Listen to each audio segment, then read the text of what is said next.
أعوذ بالله السميع العليم من الشيطان اللعين الرجيم. بسم الله الرحمن الرحيم.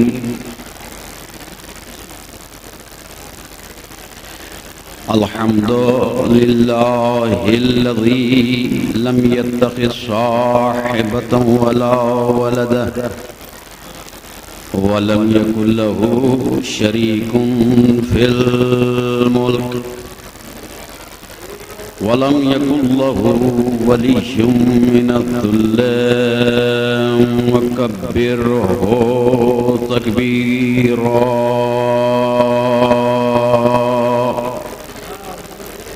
والصلاة والسلام والتحية والإكرام على الرسول النبي الأمي سيدنا ونبينا وآله الأطيبين الأطهرين الهداة المهديين الذين ذهب الله عنهم الرجس وطهرهم تطهيرا.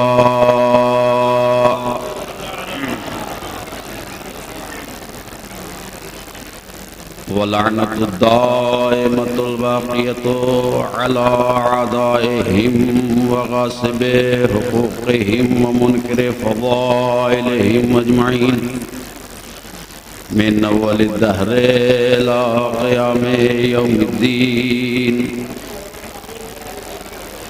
أما بعد فقد قال الله تبارك وتعالى بسم الله الرحمن الرحيم.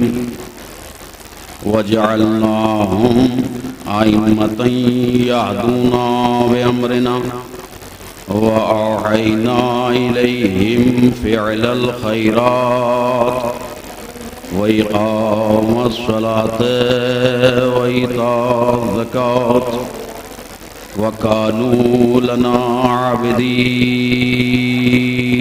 صلوات علی محمد وآل محمد.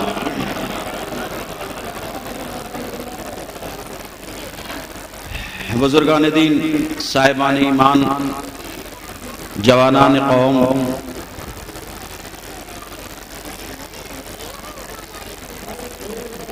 انسانی ہدایت کے لیے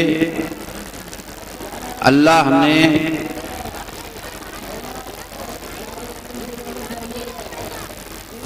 جو سلسلہ قائم کیا،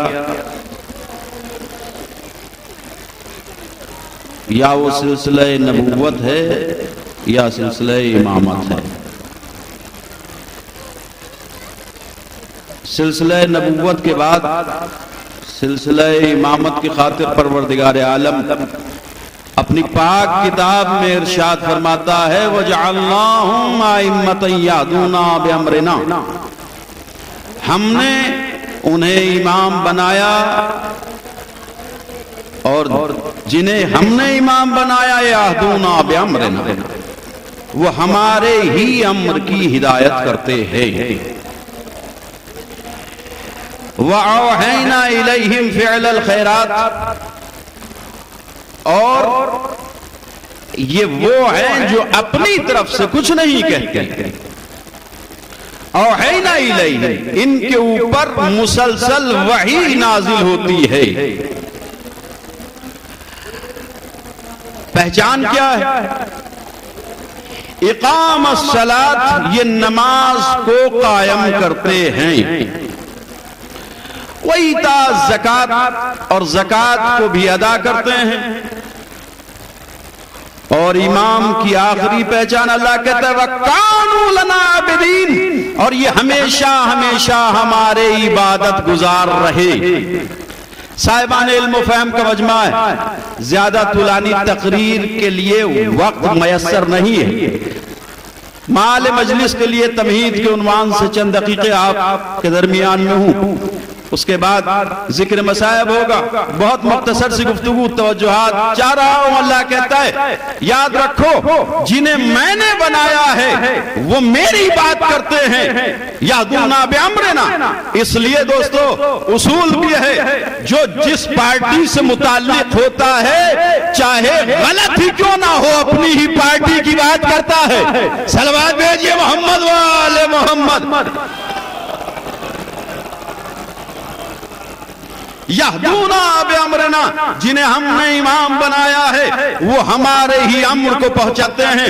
توجہ آپ نے کی, اللہ کہنا چاہتا ہے کہ کسی بھی حال سے زندگی گزر جائیں, اگر راحت کی زندگی ہو, آرام کی زندگی ہو, چاہے پریشانیوں کی زندگی ہو, چاہے نظربی کی زندگی ہو, چاہے قید خانے کی زندگی ہو, چاہے فقر و فاقہ کی زندگی ہو, یہدون بامرنا, یہ کسی بھی حال میں ہمارے امر کو ترک نہیں کرتے. وہ اور لوگ ہوتے ہیں شکم سیر ہوتے ہیں تو انہیں خدا یاد آ بھی جاتا ہے, لیکن اگر ذرا سی پریشانی آ جائے تو فوراً خدا کو بھول جاتے ہیں, راہ حق سے ہٹ جاتے ہیں, صراط مستقیم پیچھے رہ جاتی ہے, آپ کا اپنا راستہ اختیار ہو جاتا ہے. اللہ کہتا ہے یاد رکھو جنہیں میں نے امام بنایا ہے وہ ہر حال میں میرے ہی امر کو پہنچاتے ہیں, اور اپنی جانب سے نہیں. جیسے معیار نبوت یہ تھا وما ينطق عن الهوى ان هو الا وحی یوحی, میرا نبی اپنی طرف سے کچھ بھی نہیں بولتا,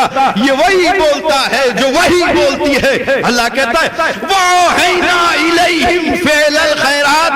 دوستو اللہ اماموں کی پہچان بتا رہا ہے, ان اماموں کی پہچان یاد رکھیں. اللہ کہہ رہا ہے جنہیں میں نے امام بنایا ہے وَأَوْحَيْنَا إِلَيْهِمْ فِعْلَ الْخَيْرَاتِ, ان کے اوپر مسلسل وحی نازل ہوتی ہے. دوستو صاحبان علم ہے, مجبوری ہے, زیادہ توضیح بیان نہیں ہو سکتی, لیکن اتنا جملے تو ضروری کہنا ہو جاتے ہیں کہ وحی کو سمجھنا بھی ہر کس و ناکس کے بات نہیں ہے. یہ نہیں ہے کہ آپ کے اوپر, میرے اوپر, ان کے اوپر, ان کے اوپر اگر وحی نازل ہو جائے تو سب سمجھ لیں. نہیں, یہ خاصان خدا ہوتے ہیں, نمائندگے کردگار ہوتے ہیں جو آواز رب کو پہچانتے ہیں. توجہ کیجئے گا, تفصیل میں ہی جا رہا ہوں, ظاہر ہے کسی تمہید بنانے کا بھی وقت نہیں ہے. اسلام کی پہلی وحی جو غار ہرا میں نازل ہوئی وہ وحی آپ اور حضرت آپ اور ہم سب جانتے ہیں. بچوں کے لیے بات کہہ دوں, سرکار ولایت سر اللہ فی العالمین حضرت امیر المومنین علی ابن ابی طالب علیہ السلام, بھائی کم سے کم واجب علیہ الصلوۃ محمد و آل محمد پر.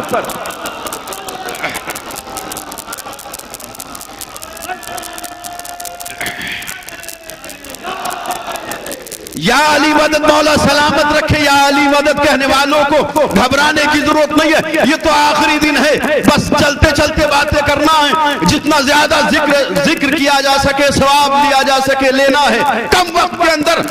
سمجھیں, مولا کہتے ہیں میری عمر 10 سال تھی جب اسلام کی پہلی وحی نازل ہو رہی تھی. کہاں؟ غار ہرا میں. فرماتے ہیں علامہ شہید مرتضی مطہری فرماتے ہیں علی کے عنوان سے کتاب لکھی ہے, کہتے ہیں کہ میرے مولا نے فرمایا کنتو مع رسول اللہ بہرا, میں اپنے رسول کے ساتھ ہرا میں تھا. یہ بھی توجہ کر لیں کہ اس وقت جس موقع کی یہ بات ہے مولا کائنات کی عمر تھی 10 سال, یعنی بچپنا. فرماتے ہیں کہ میں رسول کے ساتھ غار ہرا میں تھا. وَأَشُمُّ رِيحَ النَّبُوَّةِ وَأَرَى نُورُ الرِّسَالَةِ, اور میں نبوت کی خوشبو بھی سونگ رہا تھا, رسالت کے نور کو بھی دیکھ رہا تھا. آ رہا ہے تو میں اس سلسلے کو مکمل کر دوں. ہر کسی کی سمجھ میں وہی نہیں آتی ہے. بھائی 2 مرحلے تاریخ نے دیے, ایک مرحلہ غار ہرا کا بتایا, ایک مرحلہ غار سور کا بتایا. یہ اسلام کی پہلی وحی تھی, وہ ہجرت کے بعد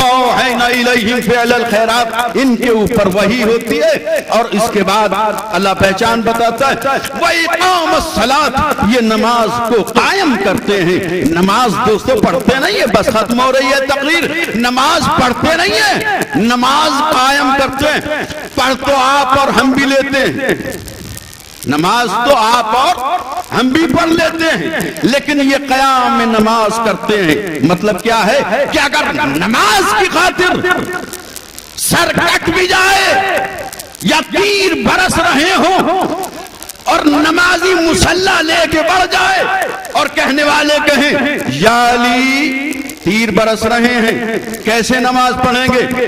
کہا یہی تو پہچانوانا چاہتا ہوں کہ امام اور ہوتے ہیں، امام اور ہوتے ہیں۔ صلوات بھیجئے محمد وآلہ محمد۔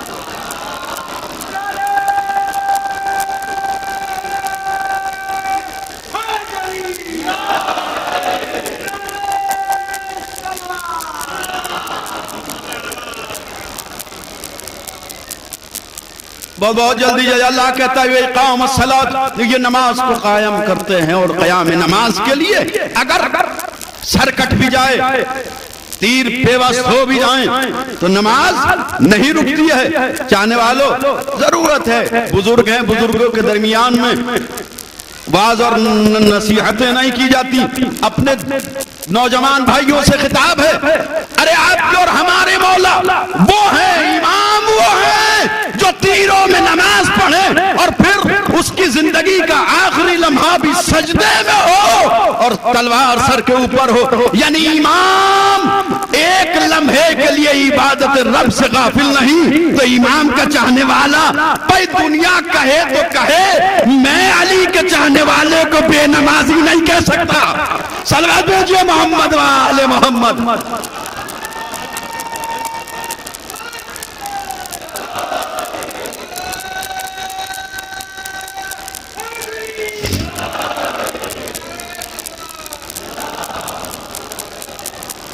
اقامت سے یہ نماز قائم کرتے ہیں۔ بھائی زکات، دوستو یہ زکات کو بھی ادا کرتے ہیں۔ بھائی زکات تو آپ اور ہم بھی ادا کرتے ہیں، آپ اور ہم بھی ادا کرتے ہیں، اور زکات تو آپ کے پڑوسی ملک پاکستان میں بھی ادا کی جاتی ہے۔ عجیب نظام ہے کہ جناب جتنے شیعہ ہیں وہ زکات نہیں دیں گے، 10% جو عشر لیا جاتا ہے۔ میاں میں نے تو اتنا ہی دیکھا کہ لوگ اس 10% سے بچنے کے لیے اپنے شجرے تبدیل کر لیے ہیں۔ میاں جو ذرا ذرا سے اسلام کی خاطر، خرچ کی خاطر اپنی شجروں کو بدل لے، نسلوں کو بدل لے، تو وہ اسلام کے لیے جان نہیں دے سکتے، اولاد نہیں دے سکتے۔ اللہ کہہ رہا ہے کہ یہ زکات کو ادا کرتے ہیں۔ اس کا مطلب یہ ہے کہ اگر اسلام زکات میں مال مانگتا ہے تو امام مال دیتا ہے، اور اگر امام کے سامنے اولاد دینے کا مسئلہ ہوتا ہے تو امام اولاد کو بھی قربان کرتا ہے۔ آخری مرحلہ آیت کا اللہ کہتا ہے وَقَانُوا لَنَا عَابِدِينَ، اور یہ ہر حال میں ہمارے عبادت گزار ہیں۔ کوئی بھی زندگی کا لمحہ ایسا نہیں گزرا ہے جو عبادت سے خالی ہو، چاہے بچپنا ہو، چاہے جوانی ہو، چاہے جوانی کے بعد کے ایام ہو، یہ ہمیشہ ہمیشہ ہمارے عبادت گزار رہے ہیں۔ تو دوستو اللہ نے پہچان کرا دی، پہچانو۔ امام کو پہچاننے میں کہیں غفلت نہ برت لینا۔ امام وہ ہے جو ہمیشہ سے ہمارا عبادت گزار رہا ہے۔ مطلب کیا ہے کہ کبھی امام کی پیشانی بتوں کے سامنے نہیں جھکی ہے۔ میں کہتا ہوں جن کی آدھی سے زیادہ زندگی بت پرستی میں گزر گئی ہو وہ امام نہیں ہو سکتے ہیں۔ صلوات بھیجئے محمد وآل محمد۔ وَقَانُوا لَنَا عَابِدِينَ، یہ ہمیشہ ہمیشہ ہمارے عبادت گزار۔ اور دوستو بزرگوں بس اتنی ہی سی بات عرض کرنا تھی۔ اللہ یہی چاہتا ہے یہاں پر ہم تشریف لائیں سلیقہ سیکھنے کے لیے، طریقہ سیکھنے کے لیے، سیرت سیکھنے کے لیے۔